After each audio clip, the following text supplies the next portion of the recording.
TP. വധക്കേസിലെ പ്രതി കൊടിസുനിയുടെ ബന്ധുക്കളിൽ നിന്നടക്കം jail DIG Vinod Kumar കൈക്കൂലി വാങ്ങിയെന്ന് കണ്ടെത്തൽ. മയക്കുമരുന്ന് കേസുകളിലെ പ്രതികൾക്ക് പരോളിനായി അനധികൃതമായി റിപ്പോർട്ട് തയ്യാറാക്കി നൽകിയതായും വിജിലൻസ് കണ്ടെത്തി. വിനോദ് കുമാറിനെതിരെ അച്ചടക്ക നടപടി ഉടനുണ്ടായേക്കും. ജയിൽ ഡിഐജി വിനോദ് കുമാറിനെതിരെ ഗുരുതരമായ കണ്ടെത്തലുകളാണ് പുറത്തുവന്നത്. രാഷ്ട്രീയ തടവുകാരെ സഹായിക്കുന്നതിനായി അനധികൃതമായി ഇടപെടലുകൾ നടത്തി. ടി.പി. ചന്ദ്രശേഖരൻ വധക്കേസിൽ ശിക്ഷിക്കപ്പെട്ട് ജയിലിൽ കിടക്കുന്ന കൊടിസുനിക്കും സഹായം ചെയ്തു നൽകി. ഇതിന് സുനിയുടെ ബന്ധുക്കളിൽ നിന്ന് പണം കൈപ്പറ്റി. ലഹരി കേസിലെ പ്രതികൾക്ക് പരോളിനായി അനുകൂലമായ റിപ്പോർട്ട് തയ്യാറാക്കി നൽകി. 12 തടവുകാരുടെ ബന്ധുക്കളിൽ നിന്നും സുഹൃത്തുക്കളിൽ നിന്നും വിനോദ് കുമാർ പണം സ്വീകരിച്ചിട്ടുണ്ട്. ഗൂഗിൾ പേ വഴിയും ഇടനിലക്കാർ മുഖേനയുമാണ് പണം കൈപ്പറ്റിയിരുന്നത്. വിയ്യൂർ ജയിലിലെ വിരമിച്ച ഒരു ഉദ്യോഗസ്ഥൻ വിനോദ് കുമാറിന് സഹായം ചെയ്തിരുന്നതായും വിജിലൻസ് കണ്ടെത്തിയിട്ടുണ്ട്. വിനോദ് കുമാറിനെതിരെ നടപടി ആവശ്യപ്പെട്ട് വിജിലൻസ് മേധാവി മനോജ് എബ്രഹാം ആഭ്യന്തര വകുപ്പിന് റിപ്പോർട്ട് സമർപ്പിച്ചു. സസ്പെൻഷൻ നടപടി ഉടനുണ്ടാകുമെന്നാണ് വിവരം. മീഡിയ 1 തിരുവനന്തപുരം. തദ്ദേശ തെരഞ്ഞെടുപ്പ് വടകരയുടെ സമീപ പ്രദേശങ്ങളില് സഖാക്കളുടെ പാർട്ടി ഗ്രാമങ്ങളില് തദ്ദേശ ഭരണ സ്ഥാപനങ്ങൾ പാർട്ടി ആഫീസാക്കി മാറ്റിയ പല തദ്ദേശ ഭരണ സ്ഥാപനങ്ങളിലും ഈ പറയുന്ന ഷാഫി ഇമ്പാക്ട് വല്ലാതെ ഉണ്ടായി. ഷാഫി തൂക്കി. അതുകൊണ്ട് പുതിയ നീക്കവുമായിട്ട് സഖാക്കൾ ഇറങ്ങിയിരിക്കുക. കൊടിസുനിയെയും കൂട്ടാളികളെയും, കൊടിസുനി, കിർമാണി മനോജ്, മുഹമ്മദ് ഷാഫി തുടങ്ങിയ ഒഞ്ചിയത്തിന്റെ മണ്ണിൽ ടി.പി. ചന്ദ്രശേഖരനെ വെട്ടി വീഴ്ത്തിയ കൊട്ടേഷൻ സംഘത്തെ, ക്രിമിനൽ സംഘത്തെ പുറത്തിറക്കണം. അതിനെന്താ വേണ്ടത്? അതിന് ഇപ്പോ ജയിൽ ഡിഐജി വിനോദ് കുമാറിന് കൈക്കൂലി നൽകിയിരിക്കുകയാണ് സഖാക്കള് കൈക്കൂലി നൽകിയിരിക്കുന്നു. എന്തിനാ കൈക്കൂലി നൽകിയത്? എന്തെങ്കിലും ഒക്കെ പറഞ്ഞ്, എന്തെങ്കിലും ഒരു ലൂപ്പ് ഹോൾ പറഞ്ഞ്, ഒരു പഴുതുണ്ടാക്കി കൊടിസുനിക്കും കൂട്ടാളികൾക്കും പരോള് നൽകണം. എന്തിനാ പരോള് നൽകുന്നത്? എന്തിനാ സുനിയെ പുറത്തിറക്കുന്നത്? എന്തിനാ കിർമാണി മനോജിനെ പുറത്തിറക്കുന്നത്? എന്തിനാ മുഹമ്മദ് ഷാഫിയെ ഇറക്കുന്നത്? ഷാഫി പറമ്പിലിനെ തട്ടണം. 2026 നിയമസഭാ തെരഞ്ഞെടുപ്പിന് മുന്നോടിയായി ഷാഫിയെ വകവരുത്തണം, ഷാഫിയെ വെട്ടിവീഴ്ത്തണം. ലക്ഷ്യം ഒറ്റൊന്ന് മാത്രം. നിയമവഴിയിലൂടെ പോയി കഴിഞ്ഞാൽ, നേരായ വഴിയിലൂടെ പോയി കഴിഞ്ഞാൽ കൊടിസുനിക്കും കിർമാണി മനോജിനും മുഹമ്മദ് ഷാഫിക്കൊന്നും പരോള് ലഭിക്കില്ല. അപ്പൊ എന്ത് വേണം? ജയിൽ ഡിഐജി, ജയിൽ വകുപ്പിന്റെ ചുമതലയുള്ള ഏറ്റവും ഉയർന്ന ഉദ്യോഗസ്ഥൻ, അതിനെ കൺട്രോൾ ചെയ്യുന്ന വ്യക്തി, ആ വ്യക്തിക്ക് കൈക്കൂലി നൽകുകയാണ് സഖാക്കള്. എന്തിനാ കൈക്കൂലി നൽകുന്നത്? കൊടിസുനി പുറത്തെത്തണം, ഷാഫിയെ തട്ടണം. തെരഞ്ഞെടുപ്പിന് മുമ്പ് അത് സംഭവിക്കണം. തെരഞ്ഞെടുപ്പിന് മുമ്പ് എന്ന് പറഞ്ഞാൽ നിയമസഭാ തെരഞ്ഞെടുപ്പ്, വരാനിരിക്കുന്ന നിയമസഭാ തെരഞ്ഞെടുപ്പിന് മുമ്പ് ഷാഫിയെ തട്ടണം. കാരണം എന്താ? കാരണം ഈ തദ്ദേശ തെരഞ്ഞെടുപ്പ് വിധി വന്നു കഴിഞ്ഞപ്പോ അത് വിധി ഇങ്ങനെ ആളുകൾ അനലൈസ് ചെയ്യുമ്പോൾ, അതിനെ പഠിക്കുമ്പോൾ അതിൽ നിന്ന് പല കാര്യങ്ങളും വ്യക്തമാകുന്നുണ്ട്. അതിൽ ഏറ്റവും വലിയ കാര്യം എന്ന് പറയുന്നത് കോഴിക്കോട് ജില്ലയിൽ മാത്രം ഇപ്പൊ ഉണ്ടായിരിക്കുന്ന ഷാഫി പറമ്പിൽ എഫക്ട് അത് തുടരുമെന്ന് മാത്രമല്ല, ഈ കോഴിക്കോട് ജില്ലയിൽ സഖാക്കൾ അടക്കി ഭരിക്കുന്ന 5 നിയമസഭാ മണ്ഡലങ്ങൾ കോഴിക്കോട് ജില്ലയിൽ മാത്രം ഷാഫി പറമ്പിൽ തൂക്കുമെന്നുള്ള വാർത്തകള് അല്ലെങ്കിൽ പഠനം പുറത്തു വരിക സഖാക്കൾക്ക് നന്നായിട്ട് മനസ്സിലാകുന്നുണ്ട്. ഈ തദ്ദേശ തെരഞ്ഞെടുപ്പിന്റെ ആ ഫലം ഇങ്ങനെ ഒന്ന് തട്ടിച്ചു നോക്കി അതുമായി തുലനം ചെയ്ത് ഷാഫി പറമ്പിലിന്റെ സ്വാധീനം കൂടി ചേർത്ത് വെക്കുമ്പോ കോഴിക്കോട് ജില്ലയിൽ സഖാക്കൾ പതിറ്റാണ്ടുകളായി കൈവശം വെക്കുന്ന 5 നിയമസഭാ മണ്ഡലങ്ങൾ ഷാഫി പറമ്പിൽ തിരിച്ചെടുക്കും. കാരണക്കാരൻ ഷാഫി പറമ്പിൽ മാത്രമാണ്. അതുകൊണ്ട് എന്ത് വേണം? ഷാഫിയെ തട്ടാൻ വേണ്ടിയിട്ട് എന്ത് വേണം? ഇപ്പൊ നിലവിൽ പുറത്തു നിൽക്കുന്ന ആർക്കും അതിന് ധൈര്യമില്ല. പിന്നെ ചെയ്യാൻ കഴിയുന്നവര് ടി.പിയുടെ മുഖത്ത് 51 വെട്ടുവെട്ടിയ ക്രിമിനൽ സംഘം ഇന്നോവ കാറിൽ മാഷാ അല്ലാഹ് സ്റ്റിക്കർ ഒട്ടിച്ചു വന്ന് ടി.പിയുടെ ബൈക്കിന് നേരെ ബോംബ് എറിഞ്ഞ് വീഴ്ത്തിയതിനു ശേഷം ടി.പിയെ വെട്ടി വീഴ്ത്തിയ ക്രിമിനൽ സംഘങ്ങൾ കൊടിസുനിയും കിർമാണി മനോജും മുഹമ്മദ് ഷാഫിയും. ഈ 3 പേരെയും പുറത്തിറക്കാൻ വേണ്ടിയിട്ട് സഖാക്കള് ഡിഐജി എന്ന് പറഞ്ഞാൽ ജയിൽ വകുപ്പിന്റെ ചുമതലയുള്ള വിനോദ് കുമാർ എന്ന് പറയുന്ന ഡിഐജിക്ക് കൈക്കൂലി നൽകിയിരിക്കുന്നു. ആ കൈക്കൂലി നൽകിയതിന്റെ തെളിവുകളാണ് ഇപ്പൊ പുറത്തു വരുന്നത്. എന്തിനാണ് കൈക്കൂലി നൽകിയത്? ഈ വിനോദ് കുമാറിന്റെ സഹായം വേണം. വിനോദ് കുമാറിന്റെ സഹായം കൊടിസുനിക്ക് മുമ്പുണ്ടായിട്ടുണ്ട്.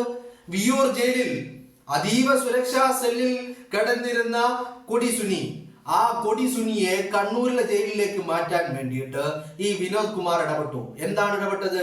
വിനോദ് കുമാർ കൊടി സുനിയോട് പറഞ്ഞു, ഈ ജയിലിനകത്ത് ഈ സുരക്ഷാ ഉദ്യോഗസ്ഥരെ ആക്രമിക്കണം. കൊടി സുനി അത് ആക്രമിച്ചു കഴിഞ്ഞപ്പോ പോലീസ് റിപ്പോർട്ട് എഴുതി. എന്ത്? പ്രശ്നം കൊടി സുനിയല്ല, പ്രശ്നം സുരക്ഷാ ഉദ്യോഗസ്ഥരാണ്. പോലീസിനെതിരെ പോലീസുകാരനായ DIG വിനോദ് കുമാർ റിപ്പോർട്ട് നൽകി. അങ്ങനെ റിപ്പോർട്ട് നൽകിയിട്ടാണ് വിയ്യൂര് ജയിലിൽ നിന്നും കണ്ണൂരിലേക്ക് കൊടി സുനിയെ കൊണ്ടുപോയത്. കണ്ണൂരിലെത്തിയ കൊടി സുനിക്ക് എന്താണുള്ളത്? കണ്ണൂരിലെത്തിയ കൊടി സുനിക്ക് 5 സ്റ്റാർ ഫെസിലിറ്റീസ് ആണ് ജയിലിനുള്ളിലുള്ളത്. മദ്യം വേണോ? മദ്യമുണ്ട്. കഞ്ചാവ് വേണോ? കഞ്ചാവുണ്ട്. ബാക്കിയുള്ള ഏത് ലഹരി വസ്തുക്കൾ വേണോ അതൊക്കെ കൊടി സുനിക്ക് ജയിലിനകത്ത് ലഭിക്കുന്നുണ്ട്. 5 സ്റ്റാർ ഫെസിലിറ്റിയാണ്. കട്ടിലുണ്ട്, ബെഡുണ്ട്, AC ഉണ്ട് ജയിലിൽ. AC ഉണ്ട് ജയിലിൽ. കൊടി സുനിയുടെ ഈ കണ്ണൂർ സെൻട്രൽ ജയിലിലെ സെൽ എന്ന് പറയുന്നത് അത്യാധുനിക സൗകര്യങ്ങളുള്ള ഒരു 5 സ്റ്റാർ ഫെസിലിറ്റിയുള്ള സെല്ലാണ്. AC-യും കട്ടിലും മെത്തയും ബ്ലാങ്കറ്റും എല്ലാം അടങ്ങുന്ന, കള്ളും കഞ്ചാവും മയക്കുമരുന്നുകളും യഥേഷ്ടം ലഭിക്കുന്ന സെല്ല്. അവിടെ മറ്റൊന്നുകൂടി ലഭിക്കുന്നുണ്ട്. കൊടി സുനിക്ക് ആവശ്യമുള്ളപ്പോഴൊക്കെ ചില കൂട്ടിക്കൊടുപ്പ് ഈ ഉദ്യോഗസ്ഥർ നടത്തി കൊടുക്കുന്നുണ്ട് എന്നാണ് പുറത്ത് പറയുന്നത്. അപ്പോ കൊടി സുനിയെ സംബന്ധിച്ചിടത്തോളം കണ്ണൂർ സെൻട്രൽ ജയിൽ എന്ന് പറയുന്നത് ഒരു 5 സ്റ്റാർ ഹോട്ടലിൽ താമസിക്കുന്ന പ്രതീതിയാണ്. അതിനുവേണ്ട എല്ലാ ഫെസിലിറ്റികളും പുറത്തു നിന്ന് സഖാക്കൾ ചരട് വലിച്ച് കൊണ്ട് ചെന്നെത്തിക്കുന്നുണ്ട് കണ്ണൂർ സെൻട്രൽ ജയിലിന്റെ അകത്തേക്ക്. ഇപ്പോ സഖാക്കൾ കൈക്കൂലി അടക്കം കൊടുത്തിരിക്കുന്നു. കൈക്കൂലി കൊടുത്തതിന്റെ തെളിവുകൾ അടക്കം മനോജ് എബ്രഹാം പൊക്കിയിരിക്കുന്നു. ഈ DIG വിനോദ് കുമാർ ഈ സഖാക്കളിൽ നിന്ന്, കൊടി സുനിയുമായി ബന്ധപ്പെട്ടുള്ള സഖാക്കളിൽ നിന്ന് ഈ കൈക്കൂലി വാങ്ങിയിരിക്കുന്നു. എന്താണ് ആവശ്യമെന്ന് അന്വേഷിച്ച് കണ്ടെത്തിയപ്പോൾ മനസ്സിലാക്കാൻ സാധിച്ചത്, കൊടി സുനിക്ക് എത്രയും പെട്ടെന്ന് ഒരു പരോള് വേണം. ആ പരോള് അധികം നീളാൻ പറ്റില്ല. മീൻസ് ഒരുപാട് കാലം കഴിഞ്ഞിട്ടല്ല പരോള് വേണ്ടത്. ഈ തെരഞ്ഞെടുപ്പ് നോട്ടിഫിക്കേഷൻ 2026 നിയമസഭാ തെരഞ്ഞെടുപ്പിന്റെ നോട്ടിഫിക്കേഷൻ വരുന്നതിന് മുമ്പായിട്ട്, ആ ചർച്ചകളിലേക്ക് കേരളം കടക്കുന്നതിന് മുമ്പായിട്ട് പരോള് വേണം. എന്തിനാണ് പരോള്? TP-യെ വീഴ്ത്തിയതുപോലെ ഒഞ്ചിയത്തിന്റെ മണ്ണില് TP-യുടെ അമ്മ, കണ്ണിന് കാഴ്ചയില്ലാത്ത അമ്മ വന്നിട്ട് ഇങ്ങനെ തടവി നോക്കുന്നുണ്ട് തന്റെ മകന്റെ മുഖത്ത്. ആ മുഖത്ത് ഇങ്ങനെ തടവി നോക്കിയിട്ട് ആ കാഴ്ചയില്ലാത്ത അമ്മ പറഞ്ഞു, ഇതെന്റെ TP അല്ല എന്ന്, ഇതെന്റെ മകനല്ല എന്ന്. എന്താ കാര്യം? ഈ കൊടി സുനിയും കിർമാണി മനോജും മുഹമ്മദ് ഷാഫിയും ഒരൊറ്റ വെട്ടിന് TP-യെ തീർത്തതല്ല, പകരം ഇഞ്ചിഞ്ചായി കൊല്ലുകയായിരുന്നു TP-യെ. TP-യുടെ മുഖം ആ അമ്മക്ക് ഇങ്ങനെ തടവി നോക്കിയിട്ട് മനസ്സിലാക്കാൻ കഴിഞ്ഞില്ല. കാരണം എന്താ? ആ മുഖത്ത് വെട്ടി നുറുക്കിയതായിരുന്നു. ആ മുഖം വികൃതമാക്കിയിരുന്നു. ആ മുഖം ആ ഒഞ്ചിയത്തിന്റെ മണ്ണിൽ TP-യെ വീഴ്ത്തിയതുപോലെ വടകരയുടെ മണ്ണിലിട്ട് ഷാഫിയെ തീർക്കണം. അതിന് പറ്റിയ ആളുകൾ പുറത്താരുമില്ല, ഉള്ളവരൊക്കെ അകത്താണുള്ളത്. അതുകൊണ്ട് കൊടി സുനിയെ പുറത്തിറക്കണം. പരോള് വേണം. അതിനെന്താ വഴി? കോടതിയിൽ പോയി പറഞ്ഞാൽ പരോള് കിട്ടൂല. നിയമത്തിന്റെ വഴി പോയാൽ പരോള് കിട്ടൂല. പിന്നെന്ത് വേണം? കനിയണം. ആര് കനിയണം? ജയിൽ DIG വിനോദ് കുമാർ കനിയണം. വിനോദ് കുമാറിനോട് കാര്യം അവതരിപ്പിച്ചു. ഇങ്ങനെ കാര്യങ്ങളുണ്ട്, തെരഞ്ഞെടുപ്പ് വരാൻ പോവുകയാണ്, ഷാഫിയെ വീഴ്ത്തണം, ഒരു രാഷ്ട്രീയ കൊലപാതകം വടകരയുടെ മണ്ണിൽ ഉണ്ടാവണം, രാഷ്ട്രീയ കലാപം ഉണ്ടാക്കണം. അതിനെന്ത് വേണം? അതിന് വേണ്ടത് സുനി പുറത്തേക്ക് വരണം. സുനി മാത്രം മതിയോ? പോരാ. കിർമാണി മനോജ് വേണം, മുഹമ്മദ് ഷാഫി വേണം. അവരെ പുറത്തിറക്കണം. എന്നിട്ട് ഷാഫി പറമ്പിലിനെ വെട്ടി വീഴ്ത്തണം. അതാണ് ലക്ഷ്യം.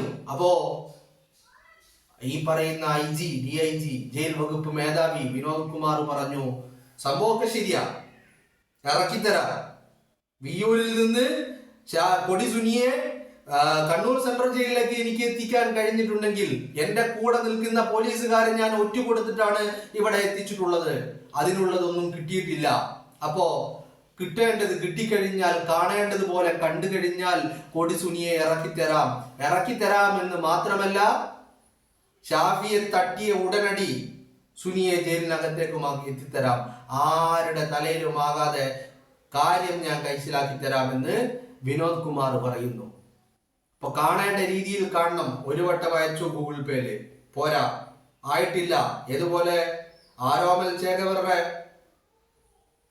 ആരോമൽ ചേകവറെ ഈ പോരിന് കൊണ്ടുപോകാൻ വേണ്ടി ദേവൻ വരുന്നുണ്ടല്ലോ, നമ്മുടെ മറ്റേ സിനിമയിൽ മമ്മൂട്ടിയുടെ. സുരേഷ് ഗോപിയാണ്. അപ്പൊ സുരേഷ് ഗോപിയാണ് ആരോമൽ ചേകവർ. ആരോമൽ ചേകവരുടെ മുമ്പിൽ പണക്കിഴികൾ ഓരോന്നായി വെക്കുമ്പോഴും ചേകവര് പറയുന്നുണ്ട് ഓരോന്നിനും തികയില്ല എന്ന്. അപ്പൊ വില ലാസ്റ്റ് പറയുന്നുണ്ട്. ആ രീതിയിൽ ആദ്യം ഗൂഗിൾ പേയിൽ അയച്ചു കൊടുത്തു, പോരാ, രണ്ടാമതും അയച്ചു, മൂന്നാമതും അയച്ചു, നാലാമതും അയച്ചു.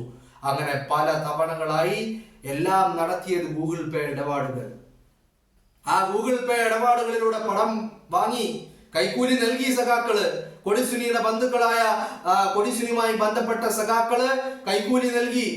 കാരണം കണ്ണൂരിലെ മുതിർന്ന നേതാക്കൾ കൊടുത്തു കഴിഞ്ഞാല് ഈ കൊടിസുനിയും മുതിർന്ന നേതാക്കളും തമ്മിലുള്ള ബന്ധം വരും. അതുകൊണ്ട് വളരെ സൂക്ഷിച്ചാണ് കാര്യങ്ങൾ മുന്നോട്ട് കൊണ്ടുപോകുന്നത്.